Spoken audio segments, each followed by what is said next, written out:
Thank you, Peter. It is an honor for me to be here this morning to talk about vocation. Uh, you kind of briefly touched about my history.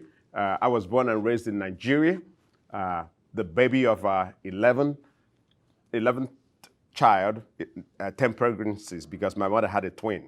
So I always make sure that I said there was 11 pregnancies, but I'm the 11th, 10 pregnancies, but I'm the 11th child. So my name has not always been Oby Zunmas. So let me start with my name. My name is John Obiora Zunmas. And I was born on February 8, 1962 in Port Harcourt, Nigeria. And about 6 years old, we had a civil war in Nigeria. So we moved back to what we would call village, which is my hometown. And we were there until the war was over in 1970. After the war, I re-entered the primary school and finished my primary school education, and then went on to the high school education, and I graduated in 1981. When I graduated in 1981, my uncle has already migrated to the United States to study at NC State, polymer science. And then in 1981, at the end of that 81, my cousin also migrated to America to study industrial physics. And so it was kind of expected that I should follow finishing high school. So in 1984, they convinced me to come. And I did, to study electronic engineering. So I landed in Oklahoma, of all places, because my cousin, who, when he arrived in NC State with my uncle, found that the tuition was a little expensive. So he was looking for a cheaper school, and he found Central State University in Edmond, Oklahoma. So when I was coming in 1984, the idea is to go to where the tuition is cheaper. So I landed in Reno Junior College, down the road from here. And I spent one summer and then transferred to Central State University. At that early 80s, computer science was getting popular too. So I switched, because my cousin who came to study industrial physics is also majoring in computer science, and myself who came to study electronic engineering switched into computer science mathematics. So that was my degree. So, I graduated from Central State University in 1988, and I worked for Pizza Hut for many years, even when I was still going to school. But to talk about my vocation is something that is very interesting, because I see vocation as something that is not just born one day. Being born in this family that I'm lucky to be from, my mom and dad were first Christians, because my grandfather never set a foot in the church. My grandmother, from my side, my father's side, was baptized at deathbed. So she was about to die when she accepted Christ.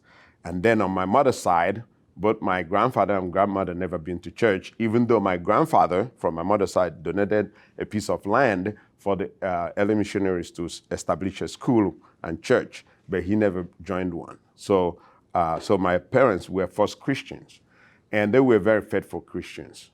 So being born in this very family then, prayers and rituals are very, very important. So we learned early in life to go to church and to pray the rosary, talking about the rosary. You know, we prayed the rosary daily. And then we did our morning prayers and evening prayers. So being the baby of the family, there's a lot of things you can get away with. Like now I want to do anything. So when they would gather for prayer, especially the morning one, I'm still sleepy, and my siblings would be trying to get me to not sleep while they're doing prayers, and then I would start to cry a little bit, and my mom realized that's kind of being disturbance to the prayer, and we said, just leave him alone, and I like that. So, and they left me alone. So, but being where that prayer is being nourished, I think has an influence because even though I was not really involved in that prayer, but the prayer is doing something in me. And then all my siblings were involved in the church. The ladies were doing Region of Marys and all kinds of religious group, and my brothers were serving mass, but I didn't do any of those, because maybe that's what God wanted. But nonetheless, I know about the faith.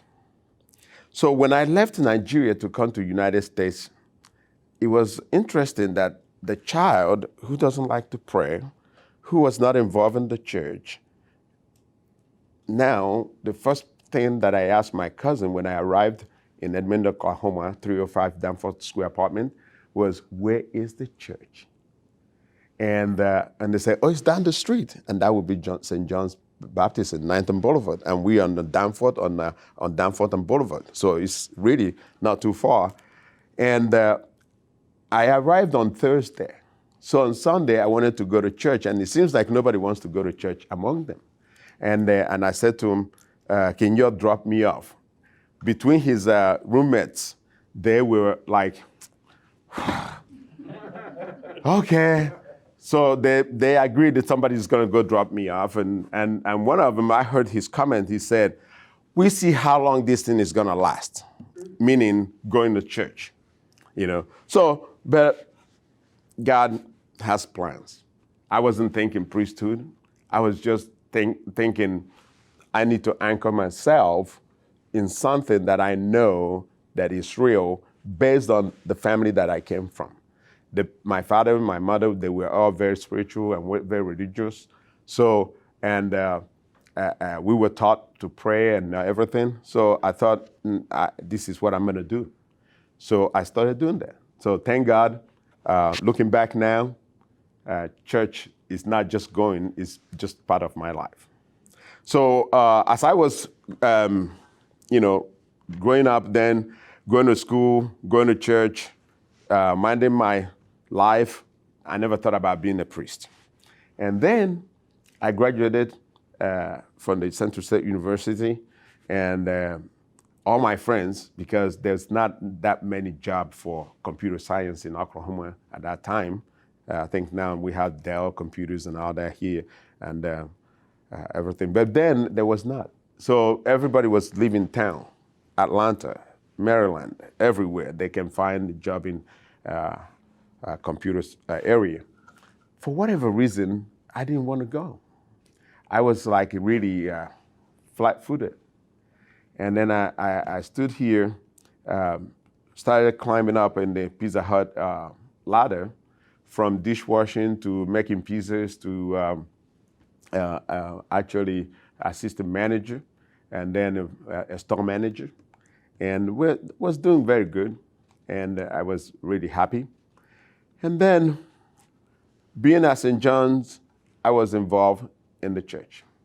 And that involvement in the church kind of brings back the real memories of my growing up in a family that was very religious and spiritual. So I began to get involved in so many activities. I was a Eucharistic minister, and I helped out with the ushers and all kinds of things. And then one day I was sitting at the back of the church. Father John Petosky was asking about, may he still rest in peace now, blessed memories. He was asking about help with CCD, to teach the kids. And I looked at my schedule. As a Pizza Hut manager, we close on Wednesday. And when we close on Wednesday, it's not really hectic. It's just get the paperwork, get the inventories, and do everything. And I thought to myself, I can do the CCD thing, because I remember the catechism when my sisters were teaching the little kids catechism. I would be tagged along. So I learned a lot of catechism growing up. So I thought it was joy, and I thought it would be nice to share with those young people. So this is where I think when you start getting close to God, you better be careful. So now that I said I want to teach the kids the CCD, religious education, to be involved in it, all of a sudden I have a conflict with my job, because those Wednesdays, which are not really supposed to be there, I can come in about 10 o'clock and close the paperwork. Now people start calling in sick and calling in all kinds of things, which makes me not to be able to go to the CCD in the evening. And then I was torn apart. I was like literally torn apart, because now I'm enjoying it and I wanted to do this. So, and I thought, God, why is it that now that I wanted to do this and I'm having problem with my job? So I thought, let me do something stupid. Let me go to the church and see if they will give me a job so I can work for the church and not worry about Pizza Hut. I don't care about money anymore. All I want is to give my life to the church. So I came to the Father John Petowski and asked if they were hiring, and he said no. They're only using volunteers for those areas. And that time, I was like, oh, life is not fair. So here am I, and all I want is enough money to pay for my apartment and nothing else, so that I can be able to get involved more in the church. So I kind of was disappointed going home. And then the voice said to me, why don't you become a priest?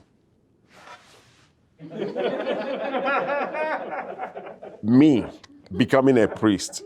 I mean, I was like, are you kidding me? You know, I was like, nah, you got the wrong guy. So, but the voice didn't go away. And I thought,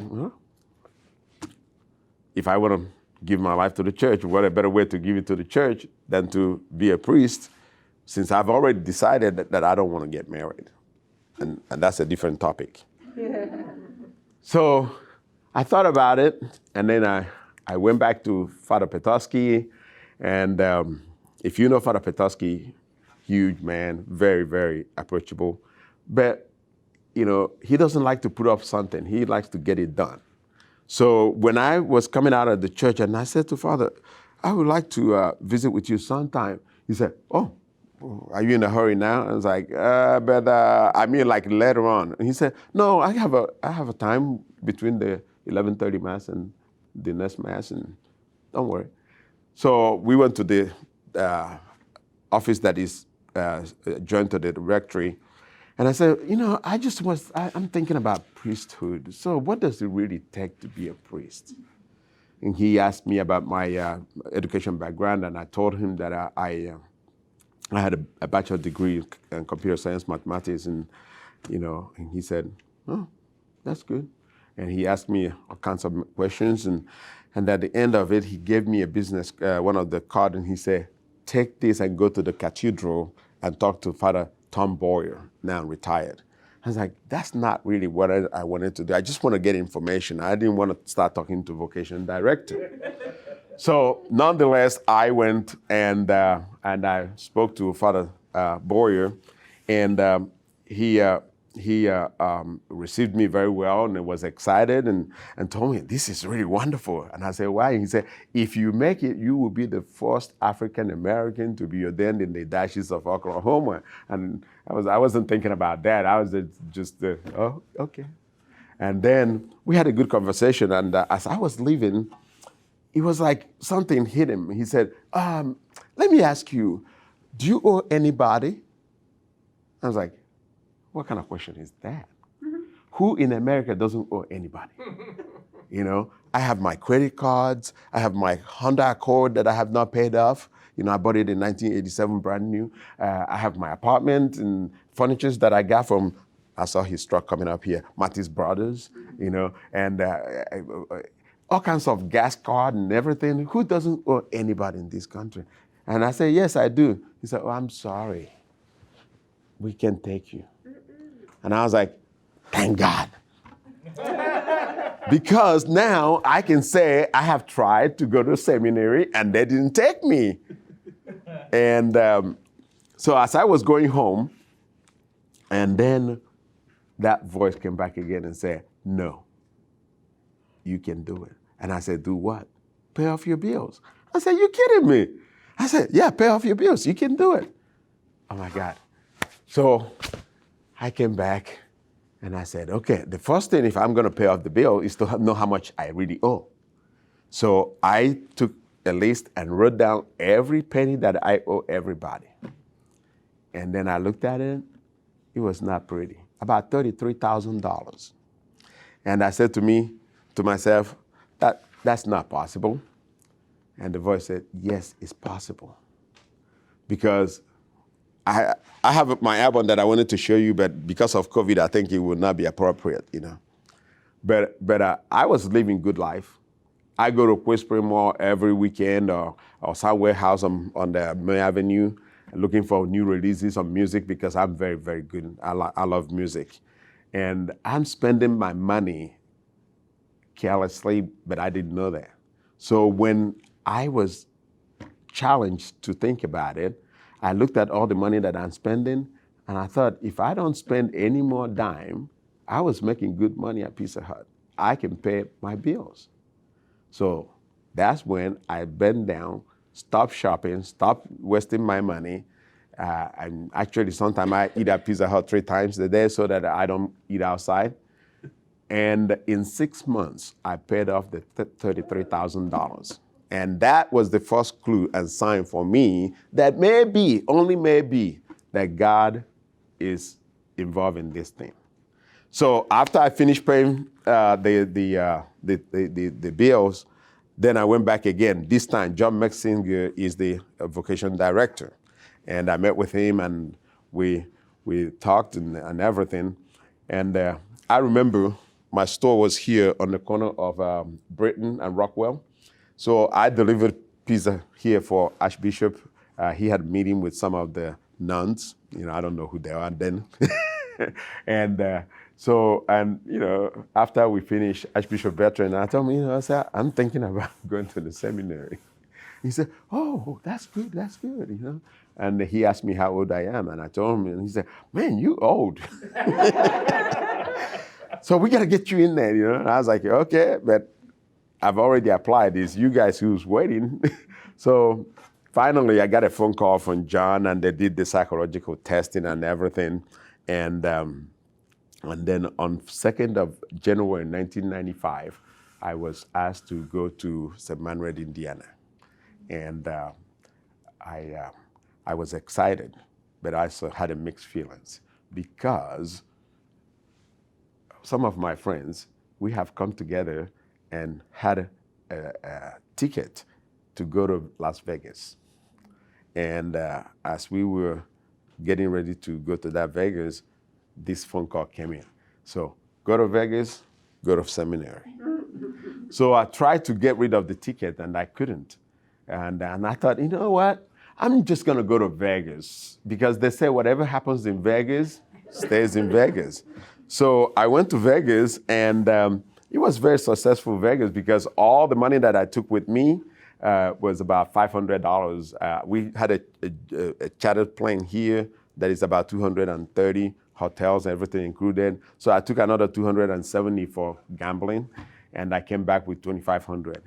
So, but one of those chakam was a jackpot that would get me 11 million if I had played what they call the max. So instead, I won $2,000. So, and I said, if I had won the 11 million, would I have gone to the seminary? I don't know.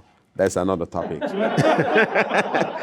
So I went to the seminary, and it was life-changing. And I met a lot of people. And while I was there, I began to feel like this is where I really belong. I know that sometimes it doesn't sound as everything is not all peaches and creams, all that glitters is not gold, but I felt at peace. I felt really joyful and happy, and it rather went really fast, except that after the 4th year, something happened, and I was about to be kicked out again. And I thought, well, if God want me to be ordained priest, it will happen. If it doesn't, it will not happen. And after I took a pastoral year, I was at St. Monica's with Tony Teller, now Bishop of Little Rock. The time came for Bishop to decide, and he said, I'm sending you back and see what happens. And a week to diaconate ordination, he called me and he said, I want you to go ahead and get ordained a deacon. And then I got ordained the deacon in a hurry. On May 26, 2000, I came home and I was ordained a priest. And I would say it has been the happiest day of my life, and the vocation to be a priest is maybe definitely what God was calling me. But I just want to say that it wasn't just not me. God was involved, but my mother, a very devout woman with all these 11 children, and she lost some of them in her childhood, and my oldest brother in the Civil War. She prayed for vocation. She prayed for vocation, and I didn't know that. So when I went home for the first time to visit, and then they announced that I'm in the seminary, a lady came to me bawling and saying, I didn't know God answers prayers. And I was like, what is it? He said, me and your mother, every day that we pray the rosary, she will always say, God, take one of my children to serve at the altar of religious life. And when everybody got married, and the one who's left is the one who doesn't go to church, didn't serve Mass, so everybody gave up hope. So my mother has been dead 16 years before I was even to enter the seminary. So I looked at the whole thing and I said, God, he knows what he's doing. My mother's prayer was answered. So now one of his sons is a priest, and I wish more will come forward, but it's a vocation. So when you're called, you think, oh my God, why don't everybody answer this call? And that's where I think your job as Serra Club is really important, and I thank you for it. And like Stephen said, you need to plant the seed. You need to talk to somebody. Have you thought about priesthood? Because nobody in this whole my journey, nobody ever said to me, Oby, have you thought about being a priest? Maybe I don't look like one, maybe that's why. But I think everybody, when you see somebody, young people especially, can say, have you thought about being a religious? Have you thought about being a priest? Because what you're doing is planting the seed of vocation in the life of that person. If they're going to respond to it, fine. If they don't, no problem. But we will do our part. So I thank God for not giving up on me. Like St. Augustine, he was there knocking on me, and I was somewhere else doing other things. And finally, I heard him. I heard him loud and clear. And I thank everybody who have helped me on that journey, because talking about the care package, so I'm a foreigner.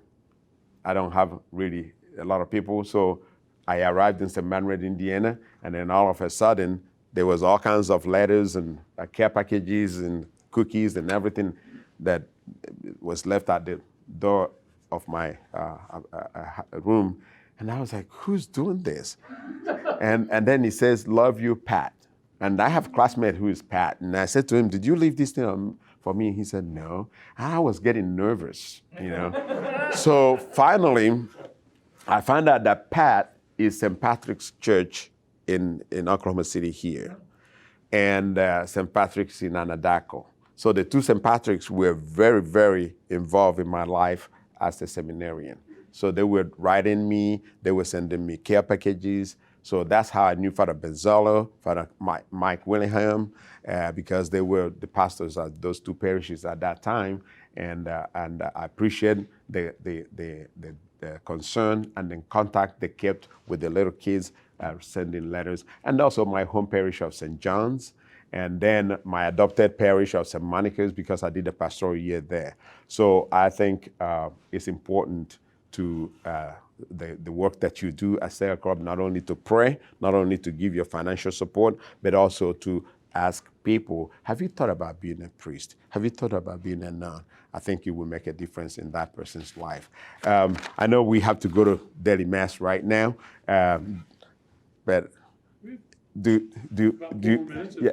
somebody have any question? Can you tell us where you have been, which churches you served in? Yeah, okay. So immediately after ordination, I was sent to Duncan, Oklahoma. And the Duncan, at the time we were going to seminary, was under this, the cell, the society, the congregation of the cell.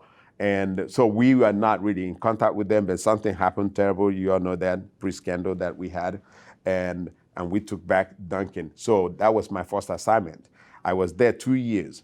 And when I was in Duncan, I never spoke Spanish. I tried to take classes in the seminary, and I was not good at it. But when I was there with Father Wolf, wonderful priest, he encouraged me to go to Guatemala. So I went to Guatemala for 2 months in 2001. In 2002, I went for another month, and I was able to do Mass in Spanish.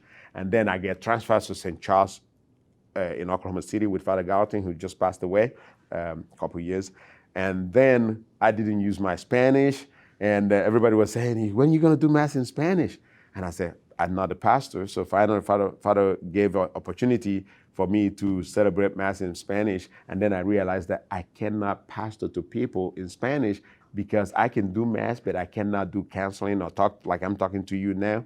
So I asked the Archbishop, with the help of Tony Taylor, my mentor, I went to Mexico and lived for 2 years in Santo Domingo and Huastepec in the Diocese of Cuernavaca.